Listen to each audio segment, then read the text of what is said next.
ఎప్పుడైతే రైస్ మిల్లుకి రైస్ వెళ్తానే అకౌంట్ వాళ్ళు హ్యాండ్ ఓవర్ చేసుకుంటే మాకు ఒక ఐడియా వచ్చేస్తుంది, ఎన్ని బస్తాలు ఇచ్చాడు, ఎన్ని టన్నులు ఇచ్చాడు. నెక్స్ట్ 1 hour 2 hours ఆ రోజే 48 hours అన్నా ముందుగానే ఇచ్చేస్తున్నాం. వాళ్ళ బ్యాంకుకు అకౌంట్ లో డీబీటీ వెళ్ళిపోతుంది, డైరెక్ట్ బెనిఫిట్ ట్రాన్స్ఫర్ స్కీమ్ వెళ్ళిపోతుంది. దీనివల్ల వాళ్ళకి ఎక్కడా ఇబ్బంది ఉండదు. ఇది చేసినప్పుడు కూడా టెక్నాలజీ కూడా చెక్ చేసుకుంటున్నాం, ఆడిట్ చేసుకుంటున్నాం, మళ్ళా IVRS తీసుకుంటున్నాం. అంటే డబుల్ షూర్, ఎక్కడ చిన్న మిస్యూజ్ కాకుండా ఎవ్వరు కూడా జాగ్రత్తలు తీసుకోవాలని జాగ్రత్తలు తీసుకుంటున్నాం. మొన్న నేను చూశాను, గోని సంచుల్లో రంధ్రాలు ఉన్నాయని చెప్పారు. నేను ఫీల్డ్కి వెళ్ళినప్పుడు నేను చాలా స్పష్టంగా ఎగ్జామిన్ చేశాను.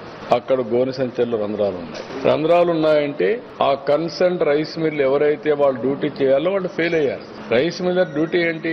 గోని సంచులు బాగుండే సంచులు ఇవ్వాలి. ఆయన తక్కువ ఇస్తే తీసుకోడు. గోని సంచులకు రంధ్రాలు ఉంటే ఏమవుతుంది? దారంతా లీకేజెస్ అవుతాయి. అది ఎవరి డబ్బులు? అది రైతు డబ్బులు. నేను